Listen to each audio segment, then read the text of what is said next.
দিন আনা দিন খাওয়া মানুষের কাছে একটা বুঝে শুনে সংসার না চালালেই নয়। হ্যালো এভরিওয়ান, আসসালামু আলাইকুম। তোমরা সব কেমন আছো? আশা করছি তোমরা সবাই ভালো আছো, সুস্থ আছো। আলহামদুলিল্লাহ আমরা অনেক ভালো আছি। পশ্চিমবঙ্গে একটি ছোট্ট গ্রাম থেকে আমি মিনা আমার চ্যানেলে তোমাদের সকলকে আরও একবার ওয়েলকাম জানিয়ে নতুন একটি ভিডিও শুরু করছি। স্কিপ না করে পুরো ভিডিওটি দেখার অনুরোধ রইল। আশা করছি তোমাদের একটু হলেও ভালো লাগবে। আমাদের এদিকে না হালকা হালকা শীত পড়তেও শুরু করে দিয়েছে। শীতের সকাল কী যে ভালো লাগে। তো এদিকে দেখো অফ ক্যামেরায় সমস্ত বাসনপত্র ধুয়ে নিয়েছি। এদিকে চালও মেপে নিলাম, কারণ সকাল 10টার সময় ভাত খাবো, তো সেই কারণে আগে ভাত বসিয়ে দিলাম। তো এদিকে অফ ক্যামেরায় বাসনপত্র ধুয়ে নেওয়ার পরে ঘর দৌড় ভালোভাবে ঝাড়ু দিয়ে নিয়েছি। এই যে আগে ভাত ছড়িয়ে দিয়েছি, তারপরে আমি চা করে নিয়েছি। তো চা খাওয়া দাওয়া হয়ে গেছে। এদিকে কাকিমা শাক বিক্রি করতে এসেছিলো। তো আজকে ওয়েদারটা না খুবই মেঘলা, তো সেই জন্য না রোদও ভালো ওঠেনি। চিংড়ি মাছটা আমার মা দিয়েছিল, তো সেটাকে একটু গরম করে নিলাম। আজকে রান্না করার মতন কিছু ছিল না, শাক দিয়েছে, শাকটা ভাজা করবো আর বেগুন কটা আছে, বেগুন দিয়ে আলু দিয়ে এই চিংড়ি মাছটা রান্না করবো। আজকে ওয়েদারটা এতটাই পরিমাণ মেঘলা যে একটু রোদ ওঠেনি। তারপরে যে কাকুটা মাছ বিক্রি করতে এসেছিলো, আমি ভেবেছিলাম কিছু মাছ নেবো, পোনা মাছ আর কি। তো 200-250 টাকা কিলো বলছে, সেই জন্য আর নিতে পারলাম না। এদিকে দেখো তো অফ ক্যামেরায় সবজি কাটা হয়ে গেছে। এদিকে ভালোভাবে ধুয়ে নিয়েছি, যেহেতু বেগুনের মধ্যে অনেক ময়লা থাকে। আর ওই ছোটো মাছ দিয়ে, ছোটো চিংড়ি মাছ দিয়ে বেগুন আলু রান্না করতে কী যে ভালো লাগে। তো মানে বেশি সবজি ছিল না, শুধু বেগুন আলু ছিল আর শাক কাকিমা বিক্রি করতে এসেছে। ওই শাকের দাম 10 টাকা নিয়েছি, যেহেতু আমার শাক প্রিয়, তো সে কারণে শাক নিয়ে নিয়েছি। ওই শাকটা আমি মানে একদিনের পুরোটাই রান্না করবো না, অর্ধেক রেখে দেবো। তো তার আগে তরকারি রান্নাটা করে নেবো 10টার সময়, যেহেতু ভাত খাবো। এদিকে ভাত হয়ে গেছে আর শাক এখন যে শাক বাছতে যাই তো অনেকটাই পরিমাণে টাইম যাবে শাক বাছতে। তো সেই জন্য আর কি আগে রান্নাটা করে নেবো। তো রান্নাবান্না করে নিয়ে খাওয়া দাওয়ার পরে শাকটা বাছবো, যেহেতু এখন 9টা কি 10টা বাজে। তো সেই জন্য আজকে তরকারিটা রান্না করে নিলাম। আর এই কদিন না তোমার দাদাভাই কাজ হয়নি, তো সেই কারণে যেটুকু জরুরি কাজ করে পয়সা রেখেছিলাম, সেই পয়সা নিয়ে আর কি সংসার চালাতে হচ্ছে। মাঝে মাঝে মনে হয় কি জরুরি কাজে না জানতাম যে কী যে হতো। সব মেয়েদেরই হাতে কাজ শেখা খুবই দরকার, কারণ এই হাতে কাজ শিখেছিলাম বলে সংসারে এসে নিজের সংসারে খরচা করতে পারতেছি। আজকে প্রায় 10 দিন কি 8-9 দিন কাজ হয়নি তোমার দাদাভাইয়ের।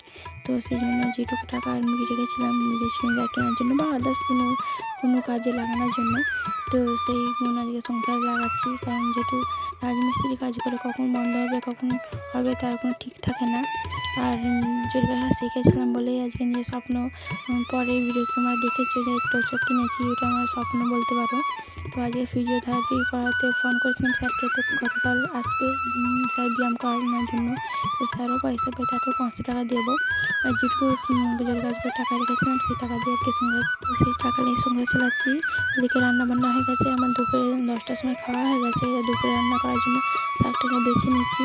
এই এতগুলো না মানে এগুলো নিতে পারবো না, মানে পাতাগুলো না একটু খারাপ চলে গেছিলো। তো এই জামের শাকটাকে ভেজে নেবো আর ওই চিকেন শাকটা রেখে দেবো। তো এদিকে আর বিকেলে কোনো ভিডিও করে নিই। আর সন্ধ্যের সময় ফুচকা বিক্রি করতে এসেছিলো, তো সেই কারণে ফুচকা কিনেছি। কারণ সবসময় ফুচকা খেতে ভালো লাগে না, তবে যখন মন লাগে মনে হয় যে না আজকে ফুচকাটা খাই। আর এই যে কাকুটা ফুচকা বিক্রি করতে আসে, তো ওই কাকুটা খুব ভালো ফুচকা বানায়। তো মানে ওই কাকুটা দিনে 2000 কি 3000 টাকা হয়ে যায় আমাদের এই পাড়াতে। মানে যেহেতু আমাদের গ্রামটা অনেক বড়ো, তো 2-3 হাজার টাকা তো এখানেই হয়েছে। কাকু নিজের মুখে বলে যে না এখানে ফুচকা বিক্রি করতে এলে অনেক টাকায় বিক্রি হয়। তো তার মধ্যে রাতে রান্নাবান্না তোমার কাছে শেয়ার করলাম না। তো আজকে এটা দই বসাবো। আর মানে ছেলের জন্য দুধ নেওয়া হয়েছিল, আজকে দুধ খাইনি। তো গতকাল ভিডিওতে শেয়ার করা হয়নি, দই বসিয়েছিলাম আমি বাড়িতে, অল্প কটা দুধ ছিল, সেই দুধ নিয়ে দই বসিয়েছিলাম। যেহেতু ফার্স্ট টাইম করছি তো সেই কারণে যে আমি যে করে আর কি সেইভাবে ভিডিও করবো ভাবছিলাম। তো গতকাল না খুব ভালো দই বসেছিলো, তো সেই জন্য আজকেরও আর কি দই বসাচ্ছি, মিষ্টি দই। তুমি বলতে পারো আমার ছেলের বায়না, মানে কালকের দই খেয়েছে তো আজকেও খাবে। আর কখন বায়না করছে না, প্রায় রাত 7টা কি 7:30। আর আমাদের পাড়া থেকে অনেকটা দূরে মানে মিষ্টির দোকান, যে টক দই কিনে আনবো কি পারা সম্ভব নয়। সে কারণে কালকে যে দই বসিয়েছিলাম বাটি করে, সেই বাটিতে অল্প একটু দই রয়েছে, তো তা থেকে আমি বসাবো। এদিকে দুধটাকে ভালোভাবে আমি ফুটিয়ে নিচ্ছি। তো এই যে এই বাটিতে কালকের দুধ মানে দই বসিয়েছিলাম, তো তাতেই আমি দই বসাবো আজকে। যেহেতু ছেলে বায়না কিছু করার নেই, এতেই বসাতে হবে। তো কতটা পরিমাণে দুধ ছিল আমি ফুটিয়ে পুরো অল্প করে নিয়েছি।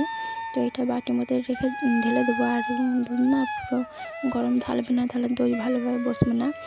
তো হাতে আঙুল দিয়ে দেখবে যে হাত রাখতে পারছি, যেহেতু গরম, সেই গরমে আর কি দুধটা ঢালবে বাটির মধ্যে। আর যেহেতু অল্প ছিল তো সেই জন্য আর কি বারে বারে আমি বাটির মধ্যে আর কি ভালোভাবে মেখে নিচ্ছিলাম, যাতে ভালোভাবে যেন বসে, যেন দুধটা নষ্ট না হয়।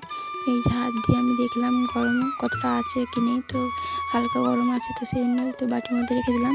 তো ভালোভাবে ওড়না দিয়ে আমি পরিষ্কার ওড়নাতে ভালোভাবে চাপা দিয়ে দেবো। তো তার উপরে কাঁচা একটা বাটি চাপা দিয়ে দেবো।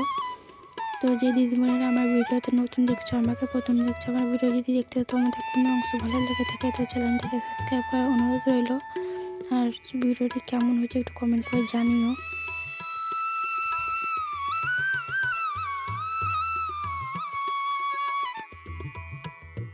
তো এই যে ওনাকে ভালোভাবে চাপা দিয়ে উপরে কাঁচের বাটিটা রেখেছিলাম। তো কি ভালো দই বসেছে, দেখুন পুরো দোকানে দইয়ের মতন লাগছে, কোনো পানি কাটে নাই, খুব ভালো দই বসেছে। তো মানে একটু পানি কাটেনি, ওই অল্প আর কি, মানে অল্প দই ছিল তাই ওটা আমি বসিয়েছিলাম যে কী, তো অল্প দই বসিয়েছিলাম, তো সেই জন্য ভালোভাবে বসে পড়ছে। এখনও মানে পানি আরও কিচ্ছু কাটেনি, পুরো দোকানে দইয়ের মতন লাগছে। তো ভিডিওটি আমি এখানে শেষ করবো। সবাই ভালো থাকবেন, সুস্থ থাকবেন, সাবধানে থাকবেন। পরে ভিডিওতে আবার দেখা হবে। আসসালামু আলাইকুম।